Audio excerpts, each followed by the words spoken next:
Greetings again, colleagues. It's Renato Almanzor talking to you about levels of strategy for our LDRS 341 course, Strategic Planning and Forecasting.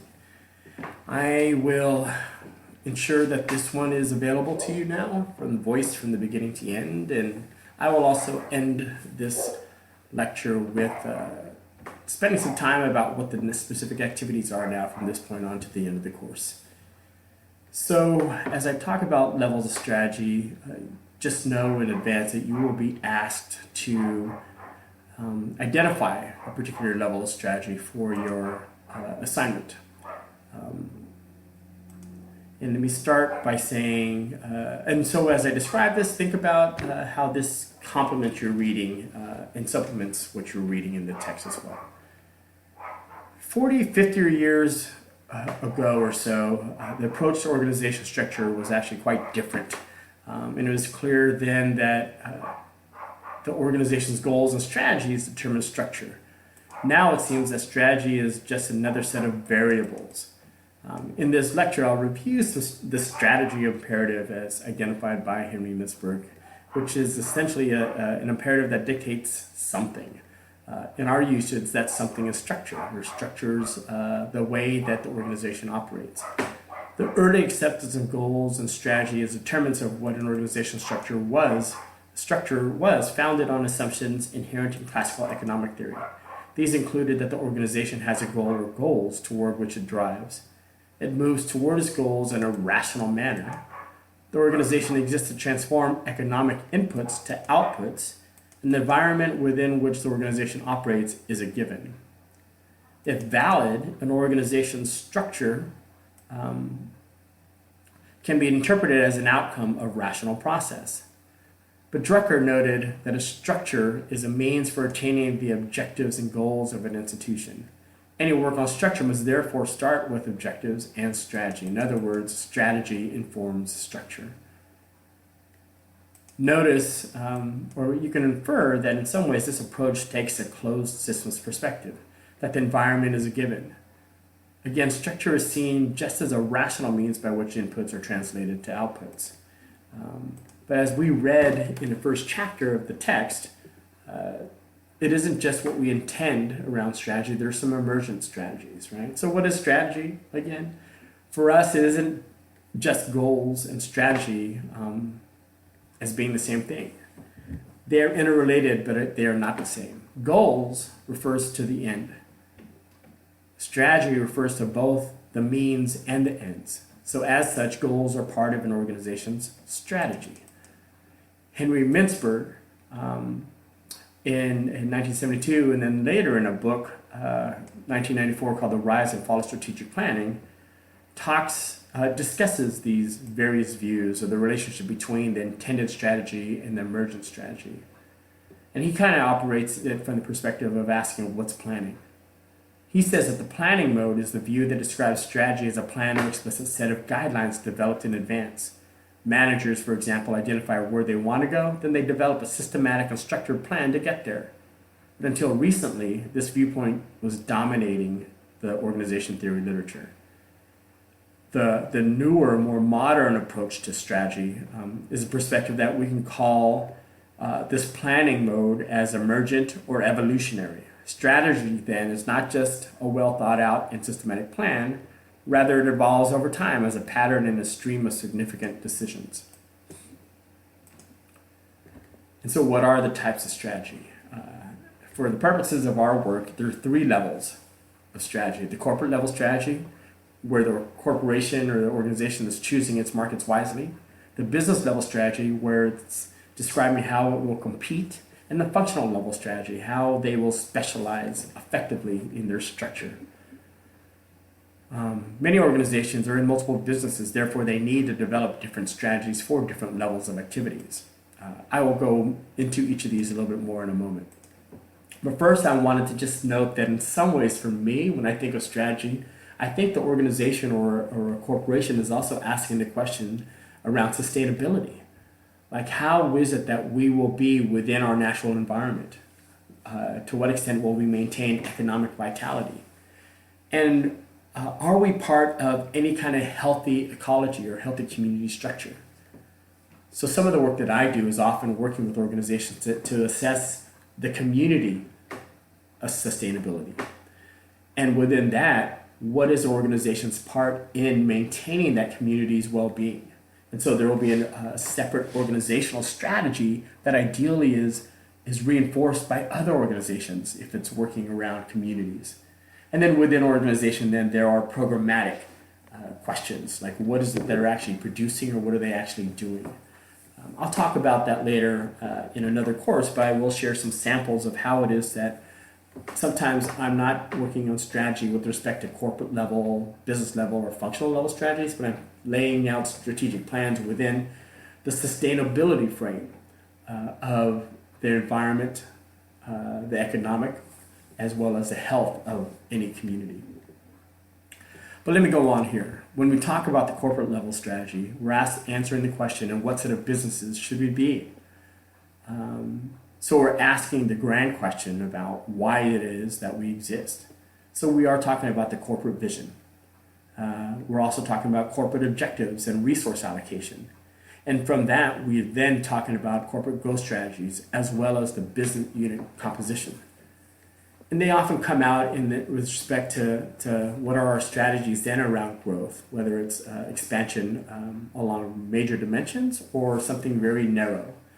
And then the retrenchment is really understanding the economics. Sometimes we grow and sometimes we actually get more narrow or focused. And then how is it that we are stable over time? When we're talking about the business level strategy, we're answering the question, how should we compete in each of our businesses? Research on the strategy-structure relationship used to narrowly focus on the degree of product diversification. Now, richer and more complete analysis of the content of corporate strategies has been developed. And so along this graphic, you'll see that there are really 4 dimensions, and they're not assumed to be comprehensive, but they are complex aspects of strategy. And they do encompass dimensions of strategic content that have received the most attention. In some ways, we're answering the question about innovation. To what degree does an organization introduce major new products or services? And that's the uniqueness part, right? It's around focused differentiation as well. Do we narrow our target, or based on what uniqueness? And an innovation strategy does not mean a strategy merely for simple or cosmetic changes from previous offerings, but rather one for meaningful and unique innovations. Not all firms pursue innovation. Apple, for example, is always trying to be innovative, but Reader's Digest isn't about innovation, right? They're just about having as broad a target as possible, and just their uniqueness is their stability. Marketing differentiation, when we talk about competitive scope and competitive advantage, is often talking about the strategy. This strategy strives to create customer loyalty by uniquely meeting a particular need. Organizations seek to create a favorable image for its product through advertising, market segmentation, and prestige pricing. This describes strategy used by premium beer products and designer label apparel manufacturers, for example.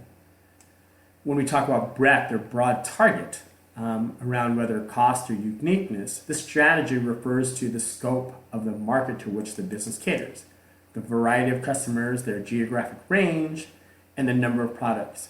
Some grocery chains, for example, have chosen to operate only in a given community. Others have extended their opportunities to regional, national, even international level. Cost control. We think about cost with respect to broad and narrow targets. This strategy considers the extent to which the organization tightly controls costs, refrains from incurring unnecessary innovation or marketing expenses, and cuts prices in selling a basic product. Walmart is an example of an organization that pursues this strategy. When we're talking about functional level strategies, we're asking the question, how do we coordinate and strengthen our resources? When we talk about structure, whether it's mechanistic or organic, we're actually answering the question, what are the effects of authority and power? Do we become more formal, as a mechanistic organization might suggest, or do we become more informal? That's a little bit more organic. And depending on the kind of organization, if it's manufacturing, sales, or an R&D type, tends to lean towards one or the other. When we talk about the height of the organization, if it's tall or flat, we're asking to what extent are our activities going to be coordinated? Are we going to differentiate by having lots of hierarchy, or are we going to integrate to be a little bit more flat, where everyone is doing a little bit of this and a little bit of that? When we talk about decision making, we can talk about centralized or decentralized, right? It's like if it's centralized, decisions are made more along the lines of an apex, and decentralization means that it's much more made closer to the work that's being done or with whom it's being done. And then the standardization or mutual adjustment is referring to how are employee activities being monitored. Are they monitored by everyone is doing the same kind of thing, like at McDonald's? Are they all cooking, all the cooks do the same thing, all the registered folks do the same thing? Or are they mutually adjusting, like at a startup or a tech startup, right? Everyone is doing a little bit of this, a little bit of that. I wanted to highlight, because of my background, there's some theory folks that really have taken a look at strategy and its relationship to structure. And you may remember some of these folks within the article or the chapters. Alfred Chandler studied nearly 100 of the United States' largest business firms and concluded that structure follows strategy. While there is considerable support for this thesis, folks did point out that there were limitations of his study and that the definition of strategy wasn't really clear. The organizations he looked at were only profit-making organizations, not anything that had to do with nonprofits or even public sector. And in his research, it was very, very restricted in that it widely generalized a lot of his findings. Then there were Raymond Miles and Charles Snow, who were sort of the founders, if you will, of contemporary strategy and structure theory. Miles and Snow offered a 4-category strategy structure typology that allowed for specific structural predictions. They classified organizations based on the rate at which they changed their products or markets.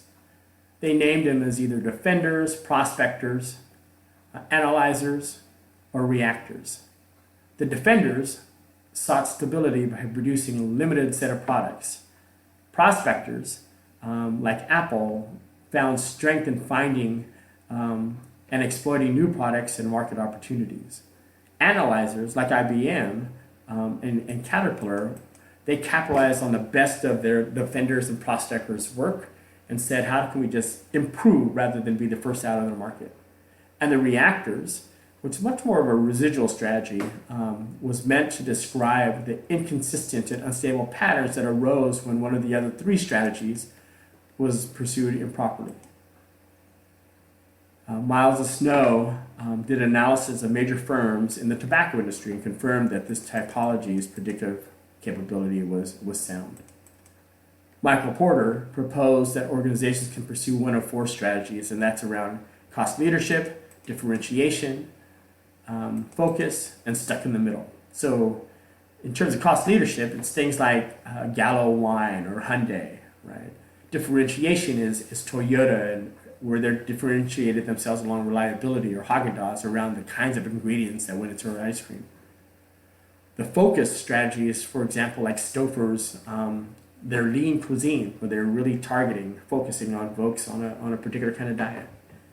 And then there's actually a strategy that's characterized as stuck in the middle. Snapple, a while back, used to identify that they were third, presumably after Coke and Pepsi. And they were fine with that, and they were willing to be third in terms of the drink markets. Specific structural predictions, they said, could be made for the first 2 strategies. Danny Miller, in 1987, introduced a strategy framework composed of 4 dimensions: innovation, marketing differentiation, breadth, and cost control. It seemed to integrate really the work of Chandler, Miles, Snow, and Porter, the previous 3 theorists, and is often the one that's used today with respect to business level strategies.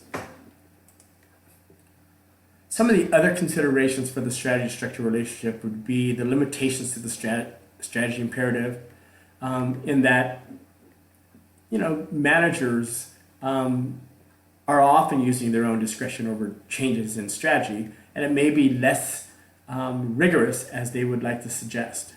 And And then the other question around this strategy-structure relationship is that sometimes is it possible that strategy actually follows structure, that based on how we're designed, that these are the kinds of strategy that we have. So Jim Collins in Good to Great often talks about first who, then what, right? Where you actually figure out how to get certain people onto your organization. And based on who they are and what design they have, those are the kinds that you decide a strategy from that.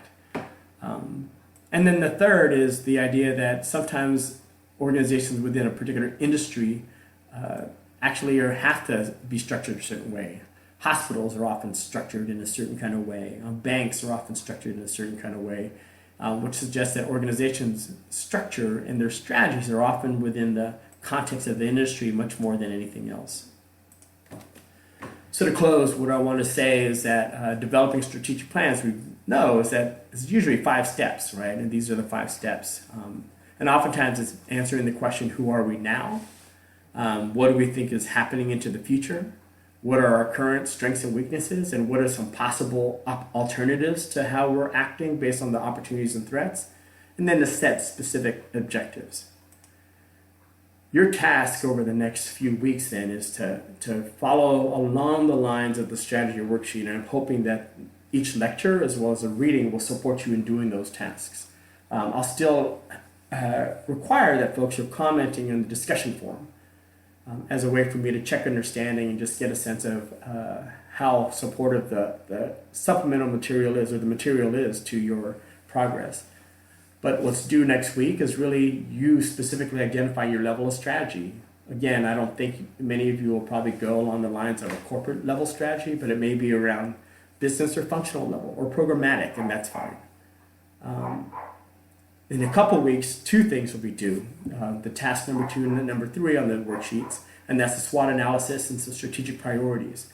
Of course, you can always go ahead as a way to get further, and I'm always peeking at stuff, and I will always give feedback along the way, and I'll likely need you to email these to me so that I can track it.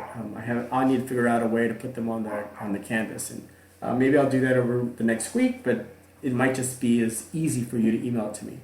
And then you can see here all the activities that are due all the way to the final impact piece, task number 7, which is essentially your strategic plan video that you need to post. As usual, I appreciate your emailing me encouragement and pointing out where my inabilities have struggled around the technology, and hopefully you'll notice improvement over the next week. All right, take care.